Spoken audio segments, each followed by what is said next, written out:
tenang sebab Kau Allahku, ku tenang sebab Kau Allahku.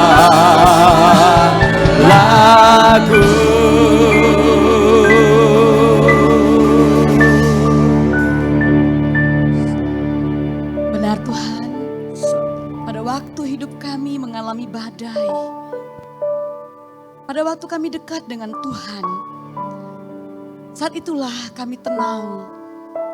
Mungkin badai itu masih ada dalam hidup kami saat ini.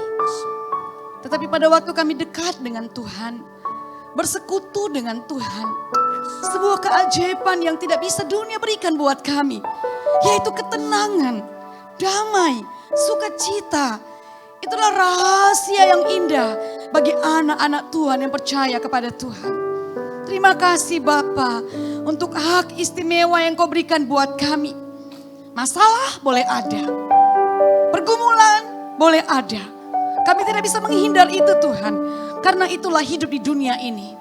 Tetapi satu hal yang kami boleh dapati, pada waktu kami bersekutu dengan Tuhan, datang kepada Tuhan dengan segala keberadaan kami, bagaikan air mengalir yang sejuk, menyejukkan kami, memberikan kami ketenangan dan sukacita yang tiada tara.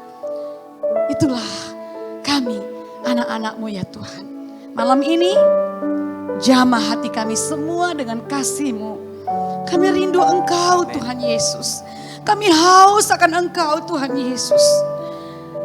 Oleh sebab itu, berbicaralah kepada kami, hamba-Mu yang Tuhan percayakan, hamba-Mu yang sangat terbatas ini. Urapi hamba dengan kuasa Roh Kudus-Mu Bapa. Biarlah hamba boleh menjadi berkat bagi jemaat-Mu. Kami sama-sama saling menguatkan lewat firman Tuhan ini. Terima kasih Bapa, demi nama Tuhan Yesus kami sudah berdoa dan mengucap syukur. Amin. Silakan duduk. Shalom Bapak Ibu Saudara yang dikasih Tuhan, selamat malam. Senang sekali ya bisa berjumpa kembali dan kita boleh disegarkan kembali dengan pujian. Dan kita akan disapa kembali oleh firman Tuhan. Mari kita akan bersama-sama membuka firman Tuhan dari Filipi 4 ayat 6 sampai 7. Kita baca sama-sama ayat ini ya. 1, 2, 3. Janganlah hendaknya kamu khawatir tentang apapun juga. Tetapi nyatakanlah dalam segala hal keinginanmu kepada Allah dalam doa dan permohonan dengan ucapan syukur. Damai sejahtera Allah yang melampaui segala akal akan memelihara hati dan pikiranmu dalam Kristus Yesus. Ayat ini jelas sekali berbicara kepada kita saudara. Dikatakan jangan khawatir tentang apapun juga. Karena Tuhan tahu manusia ini seringkali khawatir, betul? Kalau saya lihat di sini ya, apa yang saudara khawatirkan? Wah, kalau saya bisa menilik hati saudara sampai dalam banget. Ternyata berapa orang di sini, mungkin 50 orang di sini termasuk saya adalah orang yang khawatir. Ya, itu manusiawi saudara. Tapi firman Tuhan katakan jangan khawatir. Bahkan dikatakan apa? Nyatakanlah dalam segala hal. Segala hal, nyatakan itu kepada Tuhan. Dan pada waktu itulah kita akan mengalami sebuah kekuatan yang melampaui segala akal kita. Ajaib ya saudara ya. Nah Bapak Ibu yang dikasih Tuhan. Apa yang ada dalam benak pikiran kita pada waktu kita pikirkan tentang berdoa. Biasa ya, ini hal yang biasa ya, berdoa lah. Semua kok nanyanya kok hal yang biasa ya. Mungkin dalam pikiran kita ini ya, berdoa itu kan ya orang Kristen biasalah berdoa. Berapa kali satu hari? Pertama bangun tidur. Kedua mau sarapan. Oke, ada yang gak berdoa sini? Doa. Tuhan Yesus berkati makanan ini, amin gitu ya. Yang kedua, yang ketiga, makan siang. Ada yang gak berdoa makan siang? Wah, gak mungkin ya. Yang keempat, doa apa lagi? Makan malam. Yang kelima, mau tidur. Jadi 5 kali berdoa ya. Itu udah benar itu semua. Kok tanya lagi? Ada juga orang berpikir begini, berdoa itu kalau lagi ada masalah. Betul nggak? Betul apa betul? Betul kok, nggak ada yang salah ya. Jadi kalau kita perlu sesuatu, kita harus berdoa dengan sungguh-sungguh. Bila perlu puasa 3 hari 3 malam. Supaya Tuhan jawab doa saya harus puasa. Saya ini sedang bergumul sesuatu penting banget. Jadi kayaknya nggak abdol kalau cuma doa sepintas. Jadi harus puasa. Betul? Betul, bisa. Oke, nggak ada yang salah saudara. Atau ada mungkin kelompok orang Kristen yang berpikir begini, doa itu enggak terlalu penting. Yang penting itu kerjanya. Ya, doa itu formalitas aja, harus action dong. Masa doa-doa tapi enggak bertindak, enggak boleh. Kita harus bekerja keras. Ya, barulah kita bisa menikmati hasil dari doa itu. Doa sih doa, tapi bukan karena doa saya bisa berhasil. Itu kan karena kerja keras saya. Saya kerja keras siang malam pagi petang, nggak tidur, nggak kurang makan. Pokoknya doa sampai sakit tipes saya, sampai saya sukses seperti ini. Saya kerja, bukannya doa aja. Mungkin ada orang di benak, ada orang seperti itu saudara. Jika itu di benak kita yang hadir di sini saudara, tidak heran walaupun kita aktif dalam pelayanan, sudah lama di Kristen, gak ada pertumbuhan rohani. Karena kita cuma mengerti doa seperti itu saudara. Gak ada pertumbuhan rohani. Akhirnya apa? Kita bisa jatuh dalam dosa kesombongan deh. Kalau nggak kerja mah nggak mungkin saya berhasil. Kerja saya ini, di usaha saya nggak ada ucapan syukur saudara. Walaupun dia sepintas berdoa. Atau mungkin mengalami kejenuhan, kecewa sama Tuhan. Kenapa doaku gak dijawab-jawab sama Tuhan. Aku sampai udah puasa 40 hari, 40 malam lagi saudara. Puasa loh. Kurang apa coba? Udah berlutut tengkurap lagi saya. Kurang apa coba? Mengapa Tuhan gak menjawab doa saya? Gimana sih Tuhan nih? Kok gitu ya? Akhirnya dia kecewa sama Tuhan. Mengapa? Karena kita kurang memahami apa arti doa bagi anak Tuhan. Ini penting saudara, memang dasar banget. Tapi saya sangat diberkati pada waktu saya memimpin Kambium saudara ya. Saya sampai kepada titik doa. Saya benar-benar menikmati saat teduhnya. Saya dikuatkan dan siapa yang saya harus bagikan ini kepada jemaat. Karena gak semua ikut Kambium ya. Karena saya benar-benar disegarkan. Saudara, doa itu, oh ini apa ya? Salah ya. Nah, Richard Foster yang ikut Kambium tahu ini ya. Kita sama-sama yuk baca 1, 2, 3. Dari semua disiplin rohani, doa adalah yang paling sentral. Karena doa mengantar kita pada komunikasi yang terus menerus dengan Tuhan. Terus menerus. Bahkan ada orang bilang katakan doa itu nafas hidup kita. Ada yang bilang begitu ya. Saya mau tanya. Coba tahan nafas setengah jam bisa? Pingsan ya saudaranya. Nafas itu penting saudara ya. Kalau orang gak bernafas itu gimana? Nafas itu bagi manusia tanda dia masih hidup. Itu nafas. Jika gak bernafas berarti mati saudara ya. Jika orang Kristen gak berdoa sama dengan orang Kristen mati secara rohani. Fisiknya hebat saudara ya. Sehat. Sesungguhnya rohaninya sedang sekarat. Ya. Nah saudara, doa merupakan disiplin rohani yang tidak terbatas oleh ruang, waktu. Kita dapat berdoa di mana saja, kapan saja, untuk hal apa saja. Berdoa menjadi satu latihan rohani kita. Jadi enak ya di mana aja, kapan saja. Kita bisa berdoa saudara. Ini merupakan satu disiplin yang paling penting dalam hidup kita. Saudara, saya mau katakan satu hal buat kita. Ternyata tidak hanya kita minta sama Tuhan. Dengan rentetan listnya. Tapi tahukah saudara, doa itu merupakan hak istimewa bagi anak Tuhan. Amin. Kenapa saudara hak istimewa bagi anak Tuhan? Saudara, zaman dahulu kala, ya, kalau orang itu ya zaman PL dulu ya, kalau dia itu tidak sembarangan bisa menghadap Tuhan saudara. Gak sembarangan. Pada waktu itu kakinya itu diikat dengan tali. Hanya imam yang boleh saudara ya. Masuk dalam ruang ya. Bertemu dengan Allah di sana berbicara dengan Allah. Kakinya diikat dengan tali. Kalau ketahuan imam ini mungkin mengalami bercela sedikit saja. Mati saudara. Jadi kalau mati kan orang gak bisa ambil mayatnya. ditarik, ditarik ya sama tali saudara. Ini menunjukkan betapa kudusnya Allah. Sehingga pada waktu kita diberi kesempatan datang kepada Tuhan, itu sebuah hak istimewa yang Tuhan berikan buat kita, amin. Saudara, saya mau katakan begini ya, seandainya di rumah kita nih, ini rumah kita sendiri, anak kita contohnya ya.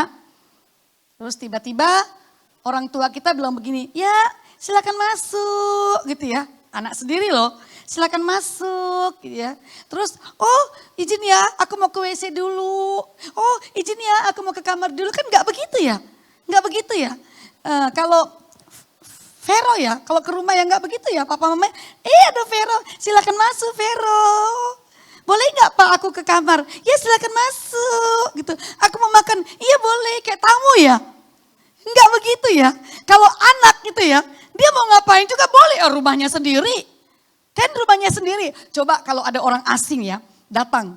Tiba-tiba ada orang yang gak jelas gitu loh. Anak jalanan tiba-tiba datang ke rumah Pak Pinfoy misalnya kan. Siapa kamu? Diizinkan gak? Tanya dulu gitu ya. Gak sembarangan. Maaf ya, saya gak kenal kamu siapa. Misalnya selonong boy gitu datang tua, pokoknya terserah dia kan gak mungkin ya. Karena dia bukan anak, bukan keluarga kan saudara.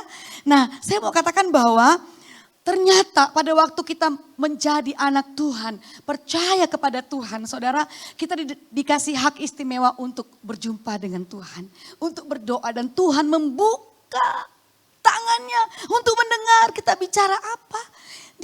Dia selalu senang tak kala dia melihat anaknya datang untuk berbicara, untuk cerita apa aja. Karena kita diberikan hak istimewa, saudara, untuk bisa berbicara dengan Tuhan. Nah, Bapak Ibu yang dikasih Tuhan, ini hak istimewa. Apalagi doa itu juga membangun relasi kita dengan Tuhan. Tidak sekedar kita minta, tidak sekedar kita itu punya pergumulan yang berat saudara. Baru kita mau datang sama Tuhan, enggak saudara. Pada waktu kita berdoa, sebenarnya kita sedang membangun sebuah relasi dengan Tuhan.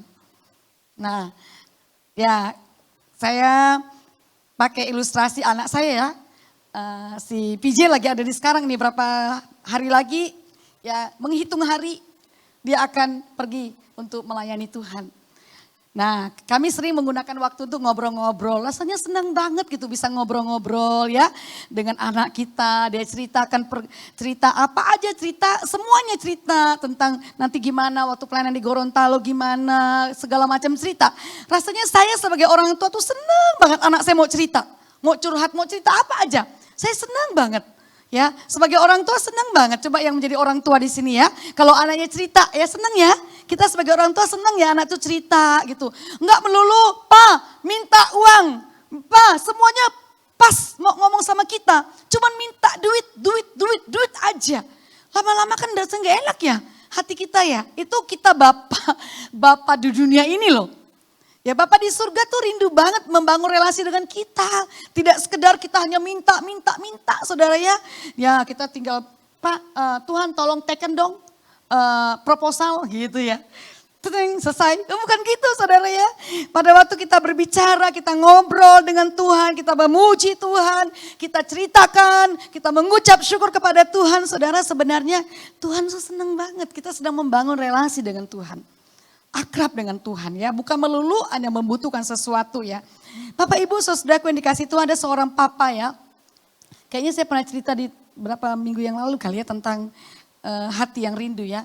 Ada seorang papa, nih saya kasih inilah ilustrasinya. Contohnya misalnya ada seorang papa yang udah lama gak ketemu ya. Saya pakai contoh Jevin aja dah, guru Injil Jevin. Kangen gak sama papa mama? Kangen ya, kangen banget ya.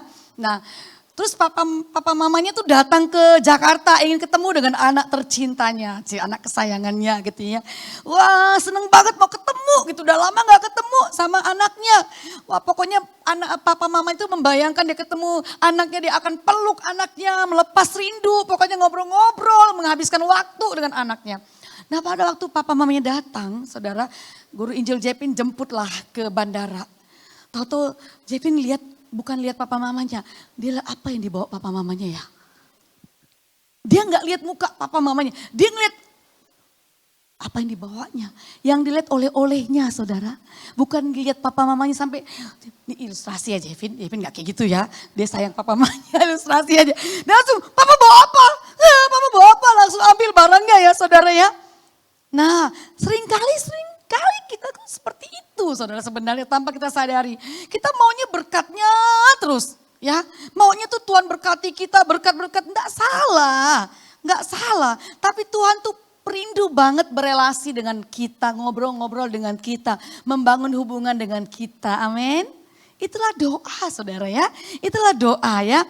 Bapak Ibu yang dikasihi Tuhan, Tuhan itu selalu rindu agar kita mencari, berseru, datang kepadanya dengan segenap hati kita. Tuhan siap memberi dirinya ditemui dan mendengar doa kita.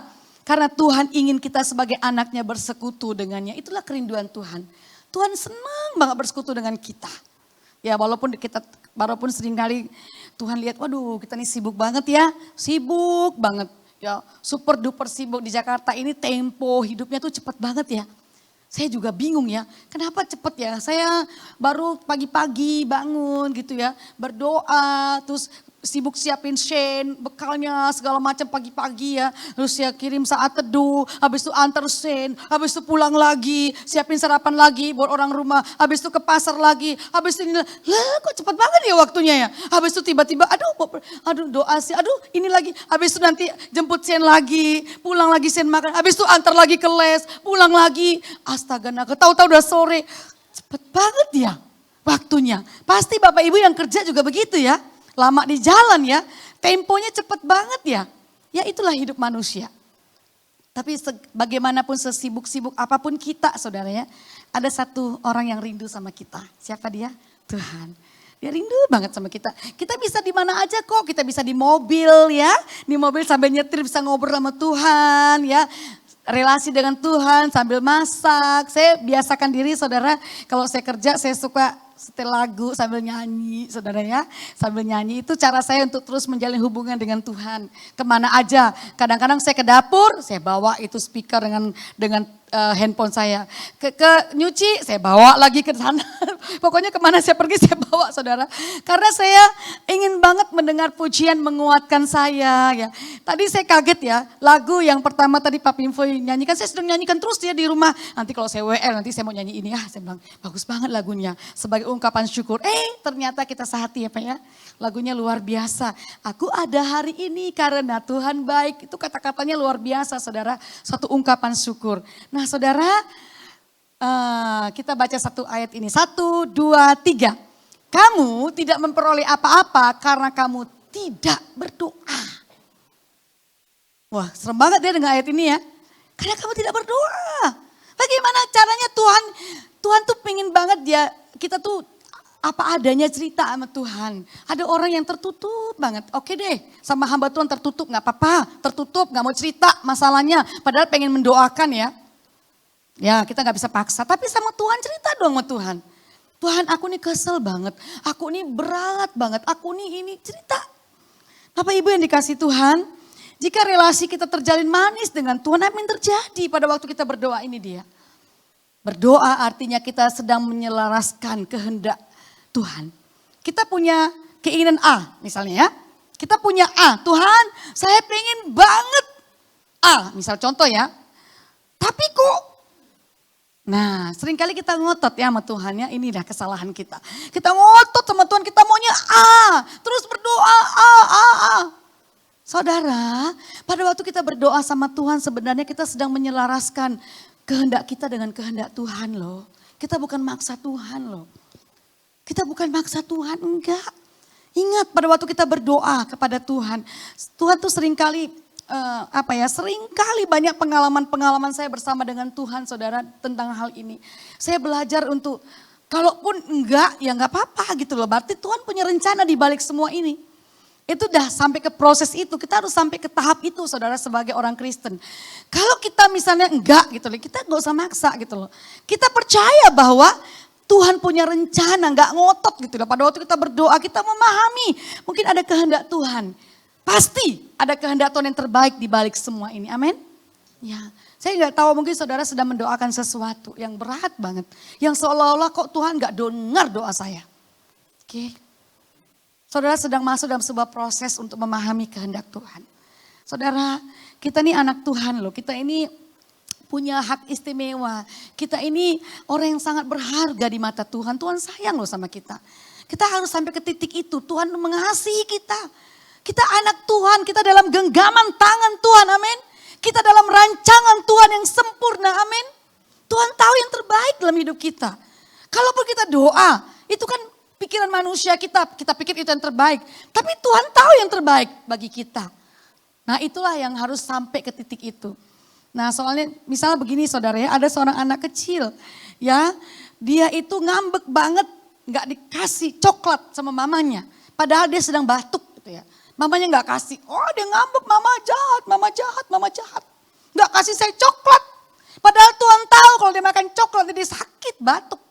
Nah ini satu analogi yang sederhana ya buat kita. Kita memang gak tahu, anak kecil banyak gak tahu.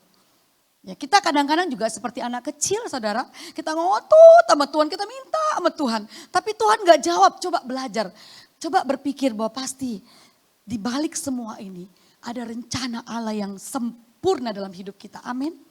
Kita gak gampang komplain, gak gampang marah dulu. Tunggu dulu, jangan marah dulu. Ya, pasti ada sesuatu yang Tuhan sedang siapkan buat kita. Saudara ingat kisah di Getsemani waktu Tuhan Yesus berdoa? Ya, Yesus bilang apa? Kalau boleh Tuhan, cawan ini lalu daripadaku, tapi biarlah kehendak-Mu yang jadi. Wah, kalimat ini benar-benar kalimat yang menyentuh hati saya, saudara. Dalam hidup ini ada banyak hal yang tidak sesuai dengan kemauan kita ya. Saya ingat ya, ini saya ingat banget ya waktu Sharon ya anak saya, kami itu punya mimpi besar banget untuk dia. Waktu itu ke Jepang, saudara. Waktu dia kelas 2 SMA, kami tuh doa terus, saudara. Bukan gak doa, sampai kita ke kedutaan Jepang gitu loh. Mencari informasi, mencari apakah ada beasiswa, bawa gambarnya segala macam. Wah responnya bagus banget. Wah ini bagus sekali, persiapkan dirimu ya. Dia baru kelas 2 SMA. Ini bagus banget, persiapkan dirimu. Kamu tuh pasti terima beasiswa, keren. Betul, itu indah sekali ya. Wah itu satu penghiburan buat kami 60% lah gitu ya. Tapi les lagi, dia les Jepang saudara. Les Jepang, susah banget cari les Jepang saudara ya. Jauh banget di Kartini, aduh malam jemput. Oh pokoknya, tapi itulah kerinduan kita. Tapi apa yang terjadi? Tuhan izinkan pandemi 2 tahun ya. Dan apakah mimpi itu? Ya berarti Tuhan punya rencana buat dia. Gak apa-apa. Kami rasa pasti Tuhan punya rencana. Di akhir sekolah 2 tahun gak kuliah, akhirnya di IKJ ya saudara. Dan gak apa-apa, saya bilang itu kan kita belajar untuk memahami kehendak Tuhan dalam hidup. Oh, it's okay, gak ada masalah. Ya saudaraku yang dikasih Tuhan, kita harus taat ya.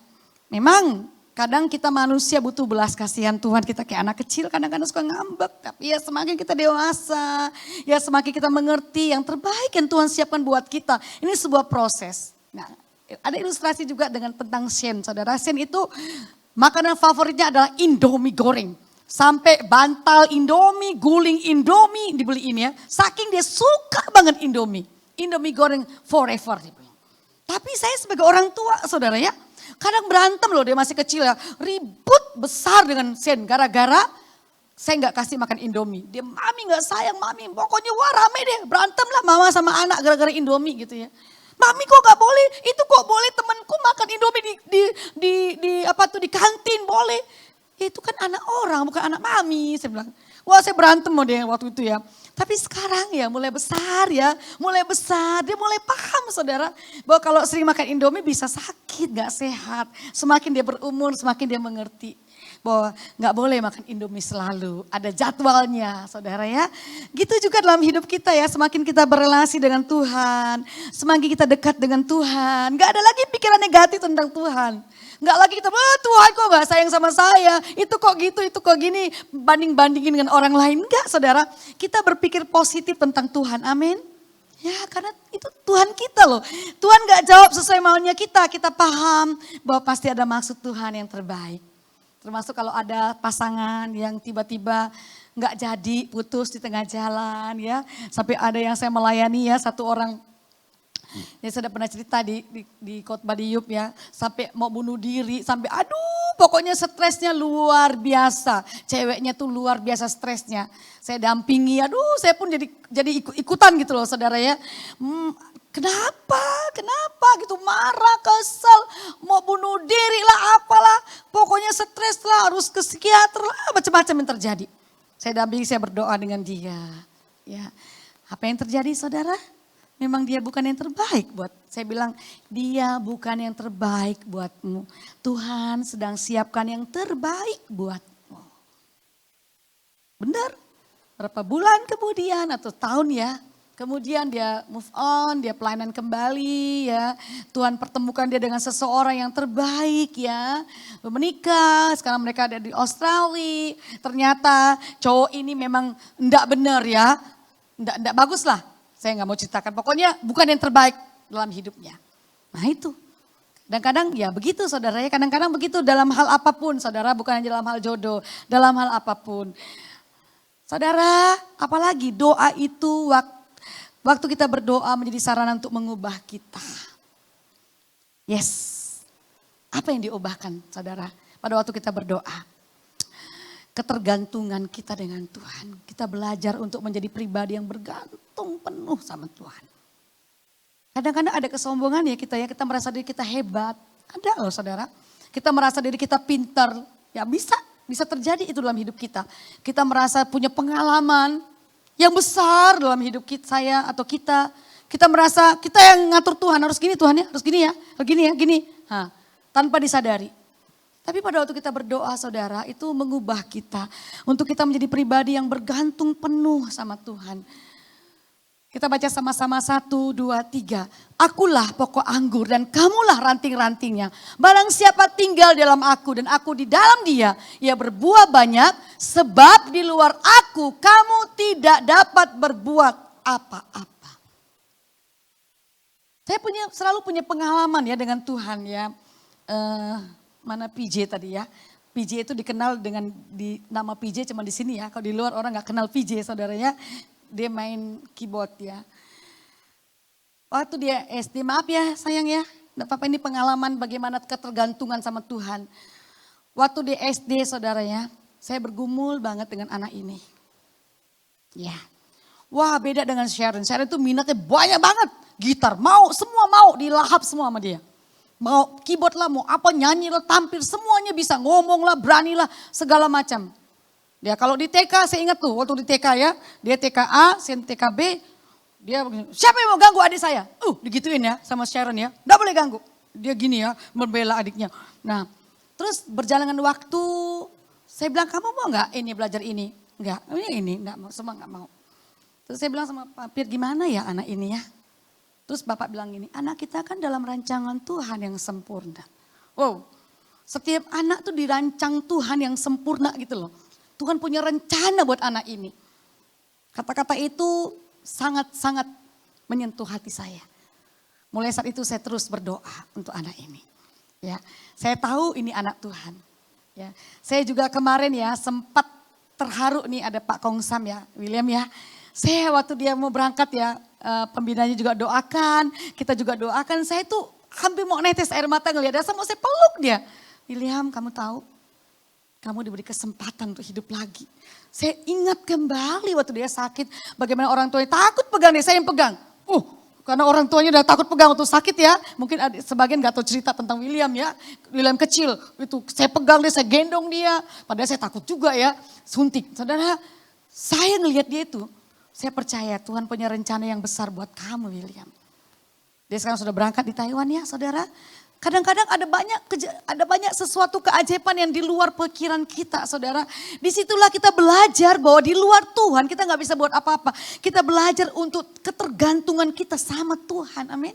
Kita belajar ya, kita belajar itu. Saudara, doa juga memberikan ketenangan di hati kita, ada damai sejahtera di hati kita. Kita dibentuk oleh Tuhan untuk menjadi orang-orang yang siap sesuai dengan kehendak Tuhan. Nah, ini dia. Gimana bacanya? Blaise Pascal. Ya, di buku Cambium ya, saya nyontek di sini, saudara. Ada suatu kekosongan dalam hati setiap manusia yang memang diciptakan Tuhan. Wow. Tuhan ciptakan ada sesuatu yang kosong di hati kita. Mengapa saudara? Kekosongan itu tidak dapat diisi dengan benda ciptaan atau apapun selain Tuhan, Sang Pencipta yang dikenal di dalam Tuhan Yesus. Waktu kita berdoa, kita sedang bercakap-cakap dengan siapa? Dengan Sang Pencipta. Sang pemilik kehidupan. Ada sebuah kepuasan, bagaikan air yang mengalir sejuk di hati kita. Kalau saya lagi penat, lelah dalam pelayanan saya tinggal tenang dan saya berdoa, Tuhan saya capek, gitu ya. Saya lelah. Udah cukup ngomong gitu aja. Kayaknya ada sesuatu yang memberikan ketenangan, damai sejahtera, ya, sejuk di hati. Bilang aja sama Tuhan, apa curhat aja sama Tuhan. Cerita aja sama Tuhan. Ya, masing-masing kita punya sisi yang kita nggak bisa cerita sama orang lain kan. Sama pasangan pun kita nggak mau cerita. Mungkin ada sesuatu yang hanya kita dan Tuhan yang tahu. Ceritakanlah itu. Jangan simpan-simpan itu saudara. Saudara itu nanti kayak memikul beban yang berat. Dan saudara sedang menjalani kehidupan ini sambil memikul beban yang berat. Wah, nggak ada sukacita saudara. Nggak ada sukacita, nggak ada damai. Letakkan itu, serahkan sama Tuhan. Berdoa sama Tuhan. Tuhan, ini masalahku. Ini pergumulanku. Masalah boleh ada saudara. Pergumulan boleh ada. Nggak ada orang yang bisa menghindari kan. Sakit penyakit boleh ada, siapa yang bisa menghindar itu semua? Enggak ada saudara. Oh hamba Tuhan enggak boleh sakit, siapa bilang? Hamba Tuhan juga manusia biasa. Oh hamba Tuhan enggak boleh pergumulan, siapa bilang saudara? Emang kita malaikat? Enggak lah. Kenapa bisa melewatinya? Karena ada Tuhan yang mendengar keluh kesah kita. Sedikit demi sedikit mengubah karakter kita yang keras hati. Tuhan tegur pelan-pelan, yang sombong, yang gak mau mengampuni, yang minder mungkin. Dengan doa semakin dibentuk oleh Tuhan. Amin. Nah ini dia. Terakhir ya. Ntar. 1, 2, 3. Makin dekat kita menghampiri hati Tuhan, makin kita merasakan kebutuhan dan kerinduan untuk menjadi makin serupa Kristus. Yes. Orang yang haus dan laparlah yang sehat. Saya selalu ingatkan dalam kelompok saya, orang yang haus dan laparlah yang sehat. Kita yang tidak lapar berarti kita sedang sakit. Pada waktu kita haus dan lapar akan firman Tuhan, ingin berbicara dengan Tuhan, kita sedang sehat. Kalau kita nggak rindu lagi berdoa, nggak rindu lagi baca firman Tuhan, hati-hati saudara, ada sesuatu yang terjadi. Jika kita mengasihi seseorang, kita tentu ingin dia mendapat jauh melebihi yang dapat kita berikan. Dan kita dapat melakukannya lewat doa. Ini juga menegur saya. Kalau kita sayang sama seseorang, doalah untuk dia. Kenapa susah? Emang susah mendoakan. Kalau kau mengasihi gerejamu, GKJ Sisinsi, doalah untuk GKJ. Kalau kau mengasihi hamba Tuhanmu, doakanlah. Doakanlah. Kalau kau mengasihi keluargamu yang belum percaya, doakanlah. Doakanlah. Itu sebagai bukti engkau mengasihi. Doa menolong kita untuk merubah dari tindakan pribadi kita yang mengasihi seseorang menjadi tindakan melibatkan Tuhan dalam mengasihi. Akhirnya saudaraku yang dikasihi Tuhan. Doa merupakan sebuah hak istimewa. Kita bisa cerita, kita membangun relasi, kita mengalami kekuatan, kita mengalami keajaiban, kita mengalami mujizat Tuhan pada waktu kita berdoa kepada Tuhan saudara. Dengan sikap yang hormat, ingat cerita 2 orang yang sedang berdoa, satu pemungut cukai, satu orang Farisi, dengan sombongnya pemungut cukai berdoa. Orang Farisi berdoa, pemungut cukai itu sadar dia berdosa. Tuhan ingin kita datang kepada Tuhan dengan segala keberadaan kita, dengan segala kelemahan kita. Gak apa-apa saudara.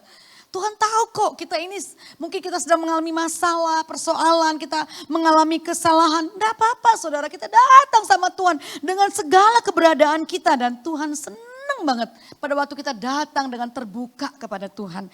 Disitulah kita akan mengalami banyak sekali mujizat Tuhan. Terakhir ya saudara, kita sama-sama baca 1, 2, 3. Kita harus berdoa pada waktu kita dalam suasana ingin berdoa. Karena kita berdosa jika kita mengabaikan kesempatan yang demikian. Kita juga harus berdoa pada waktu kita tidak merasa ingin berdoa. Sebab akan berbahaya jika kita tinggal dalam keadaan tidak sehat semacam itu. Ya, terakhir lagi ada rupanya, maaf ya. 1, 2, 3. Tragedi besar dalam hidup bukanlah doa yang tidak terjawab, melainkan doa yang tidak dipanjatkan. Muka siapa ini? Pasti Jevin tahu. Martin Luther ya, gak sebut namanya ya. Jadi yang paling ngeri itu ya saudara, akhirnya oke, terakhir kita baca sama-sama. 1, 2, 3. Berserulah kepadaku, maka aku akan menjawab engkau dan memberitahukan kepadamu hal-hal yang besar yang tidak terpahami, yakni hal yang tidak kau ketahui. Ini telepon Tuhan, jadi apapun masalahmu, apapun pergumulanmu, satu hal istimewa, doa aja, enak ya. Enggak seperti orang yang agama di luar sana harus ini, harus itu, harus ini, harus itu. Enggak, kapanpun, dimanapun. Datang sama Tuhan, berdoa sama Tuhan, lihatlah sendiri. Tuhan akan menyatakan kuasanya melalui kehidupan kita dengan doa-doa yang kita panjatkan. Pergumulanmu, masalahmu berat sekalipun tidak ada yang mustahil bagi Tuhan. Tidak ada yang mustahil bagi Tuhan. Amin. Tuhan sanggup melakukan perkara-perkara besar dalam hidup kita. Karena kita adalah anak Tuhan. Oleh sebab itu, mari kita tingkatkan doa kita. Ya, di rumah, di mana aja, di mobil, di motor, di kantor, di toko, dimanapun kita berada. Mari kita selalu senang berdoa. Berrelasi dengan Tuhan dan lihatlah Tuhan akan membuka banyak hal dalam hidup kita. Memberikan pencerahan-pencerahan dalam hidup kita. Karena kita berrelasi, kontak dengan Tuhan. Dia akan turun tangan pada waktu kita angkat tangan, dia akan turun tangan. Mari kita berdoa. Tuhan, ampuni kami jika kadang-kadang kami datang sama Tuhan tak kala kami butuh. Tapi pada waktu semua baik-baik saja, kami berdoa hanya formalitas. Ampuni kami. Kami tidak mau seperti itu Bapa. Kami rindu bahwa kami berelasi dengan Tuhan. Kami ceritakan, kami mengucap syukur, kami menyerahkan semuanya kepada Tuhan. Kami rindu Tuhan, rohani kami bertumbuh. Kami rindu Tuhan agar kami boleh semakin memahami kehendak Tuhan dalam hidup kami. Pada waktu kami sering berelasi dengan Tuhan, kami semakin mengerti. Kami semakin paham kehendak Tuhan. Kami tidak ngotot, kami tidak komplain, kami tidak kecewa. Pada waktu doa kami tidak sesuai, dijawab Tuhan tidak sesuai dengan keinginan kami. Kami mengerti bahwa di balik semua itu ada rencana Allah yang terbaik dalam hidup kami. Tuhan, biarlah kami sampai ke titik itu. Kami mau menjalani kehidupan kami di dunia ini sesuai dengan kehendak Tuhan. Kuatkan iman kami sehingga dunia tahu kami punya Yesus. Kami punya Tuhan yang besar melebihi apapun, melebihi masalah kami. Dia lebih besar dari apapun yang ada dalam hidup kami. Dia adalah Allah pemilik kehidupan ini. Dialah jawaban dalam hidup kami. Dan kami mau berkata dengan jujur, di luar Tuhan kami tidak bisa berbuat apa-apa. Terima kasih Bapak, kuatkan iman kami dengan firman Tuhan ini. Di dalam nama Tuhan Yesus kami sudah berdoa dan mengucap syukur. Amin.